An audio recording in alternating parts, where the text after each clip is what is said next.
राज कत्ल के झूठे आरोप में 5 साल जेल में रहे दंपति के बच्चे लापता। कोर्ट ने सरकार से मांगा जवाब। कत्ल के झूठे आरोप में 5 साल जेल में बिताने वाले दंपति के 2 बच्चों के अनाथालय से लापता हो जाने की घटना पर इलाहाबाद हाईकोर्ट ने स्वतः संज्ञान लिया है। इस घटना को लेकर मुख्य न्यायाधीश के पास किसी ने पत्र लिखा था, जिस पर कोर्ट ने संज्ञान लेकर लुंगिंग फॉर जस्टिस के नाम से जनहित याचिका कायम कर ली है। प्रदेश सरकार को नोटिस जारी कर 26 अप्रैल तक इस मामले की स्टेटस रिपोर्ट के साथ जवाब दाखिल करने का निर्देश दिया है। जनहित याचिका पर न्यायमूर्ति संजय यादव तथा न्यायमूर्ति संजय बनर्जी की खंडपीठ सुनवाई कर रही है। कोर्ट ने 1 मार्च को मुख्य न्यायाधीश को लिखे गए पत्र व अन्य कागजात की प्रतियां ऊपर शासकीय अधिवक्ता को देने का निर्देश दिया है। में हिंदू पत्रकार की हत्या। सिंध प्रांत में नाई की दुकान पर अजय लालवानी को गोली मारी। पाकिस्तान में हिंदुओं पर हमले व उनकी हत्याओं का सिलसिला थम नहीं रहा है। अब खबर मिली है कि सिंध प्रांत के सुकुर शहर में नाई की दुकान पर बाल कटवा रहे 31 वर्षीय हिंदू पत्रकार अजय लालवानी की अज्ञात अपराधियों ने गोली मारकर हत्या कर। जापान भूकंप के तेज झटकों से दहली राजधानी टोक्यो। रिक्टर स्केल पर 6.8 रही तीव्रता। सुनामी की चेतावनी वापस। जापान की राजधानी टोक्यो शनिवार 20 मार्च को भूकंप के तेज झटकों से दहल गई। रिक्टर स्केल पर इनकी तीव्रता 6.8 नापी गई है। ये जानकारी जापान के नेशनल सेंटर पर सेस्लॉजी ने दी। उन्होंने बताया कि भूकंप को देखते हुए तटीय इलाकों में सुनामी की चेतावनी जारी कर दी गई है। भूकंप के झटके स्थानीय समयानुसार शाम 6:09 बजे दर्ज की गई है।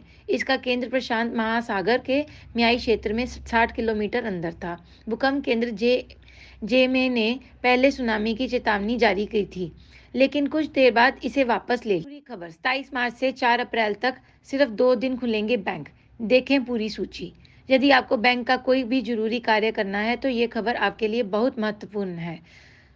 कोरोना वायरस के समय में सुरक्षित शारीरिक दूरी के नियम का पालन करना बेहद जरूरी है। इसलिए ग्राहकों को भारतीय रिजर्व बैंक आरबीआई ने नेट बैंकिंग और मोबाइल बैंकिंग के जरिए अपने बैंकिंग कार्य निपटाने की सलाह दी है। लेकिन अगर ब्रांच जाना जरूरी है तो ग्राहकों को यह जरूर जान लिया जाए कि 27 मार्च से लेकर 4 अप्रैल 2021 के बीच बैंक सिर्फ 2 दिन ही खुले रहेंगे।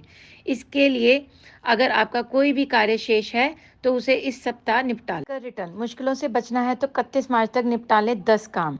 चालू वित्त वर्ष 31 मार्च को समाप्त हो रहा है। सरकार ने टैक्स सहित वित्तीय मामलों से जुड़े कई काम निपटाने की अंतिम समय अवधि 31 मार्च तक दी है। चुनाव।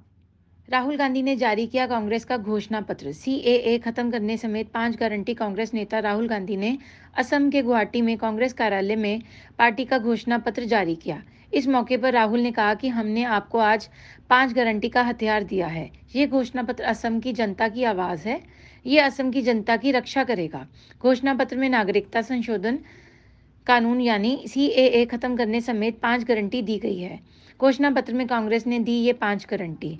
नागरिकता संशोधन कानून को राज्य में लागू नहीं किया जाएगा। चाय बागानों के कर्मचारियों की दैनिक मजदूरी 365 रुपये होगी। 5 लाख सरकारी नौकरियां और निजी क्षेत्र में 25 लाख रोजगारों का सृजन होगा। 4200 यूनिट तक मुफ्त बिजली दी जाएगी। सभी महिलाओं को 2000 रुपये तक गृहिणी सम्मान पेंशन। पाकिस्तान। प्रधानमंत्री इमरान खान कोरोना संक्रमित 2 दिन पहले लगवाई थी चीनी वैक्सीन। पाकिस्तान के प्रधानमंत्री इमरान खान कोरोना संक्रमित पाए गए हैं। उन्होंने 2 दिन पहले ही चीन की कोरोना वैक्सीन लगवाई थी। फिलहाल वह होम आइसोलेशन में चले गए हैं। पीएम इमरान खान के विशेष सहायक ने उनके संक्रमित होने की ट्वीट कर जानकारी दी। बता दें कि 18 मार्च को इमरान खान ने चीन की साइनोफार्मा वैक्सीन की पहली खुराक ली थी। चीन की ये एकमात्र वैक्सीन पाकिस्तान में अभी उपलब्ध है, जिसकी कोरोना से बचाव के लिए 2 खुराक लेना जरूरी है। चीन ने पाकिस्तान को 1 फरवरी को 5 लाख टीके मुहैया कराए थे। ये टीके दान में दिए गए हैं। दिल्ली में कोरोना का कहर। इस साल एक दिन में संक्रमण के सर्वाधिक नए मामले आए। 2 की हुई मौत। राजधानी में कोरोना के मामले तेजी से बढ़ रहे हैं। शनिवार को 813 लोगों के में संक्रमण की पुष्टि हुई है, जो इस साल सर्वाधिक है। दिल्ली में करीब 81 दिन बाद एक दिन में सबसे अधिक लोग संक्रमित मिले हैं। इससे पहले 27 दिसंबर को 757 मामले आए थे। स्वास्थ्य विभाग के मुताबिक शुक्रवार को 2 मरीजों की मौत हो गई, वहीं 560 मरीजों को छुट्टी दी गई। अब कुल संक्रमित की संख्या बढ़कर 6,47,161 हो गई है। इनमें 6,32,797 स्वस्थ हो चुके हैं। वहीं 10,995 लोगों की मौत हो चुकी है। दिल्ली में कोरोना से मृत्यु दर 1.69% हो गई है। सक्रिय मरीजों की संख्या भी बढ़कर 34,009 हो गई है। इनमें से विभिन्न अस्पतालों में 868 मरीज मरती हैं। कोविड केयर सेंटर में 6 और होम एसोसिएशन में 1722 मरीज भर्ती हैं। नागपुर में 31 मार्च तक के लिए बड़ा लॉकडाउन, बस स्टैंड पर प्रवासी मजदूरों की भीड़। महाराष्ट्र में कोरोना के बढ़ते मामले के मद्देनजर नागपुर में 31 मार्च तक के लिए लॉकडाउन को बढ़ा दिया गया है। पहले ये लॉकडाउन 21 मार्च तक के लिए लगाया गया था। इसके तहत सब्जी और अन्य आवश्यक दुकानें शाम 4 बजे तक खुली रहेंगी। रेस्टोरेंट शाम 7 बजे तक खुला रहेगा, जबकि ऑनलाइन भोजन वितरण की अनुमति रात के 11 बजे के बाद नहीं दी जाएगी। स्कूल और कॉलेज 31 मार्च तक बंद रहेंगे। निर्धारित परीक्षाओं कोरोना के दिशा निर्देशों के साथ आयोजित ही की जाएंगी। वहीं अब मॉल में जाने के लिए कोरोना जांच आवश्यक कर दिया गया है। Subscribe to our YouTube channel News DNN by clicking the bell icon. Don't forget to like, comment and share.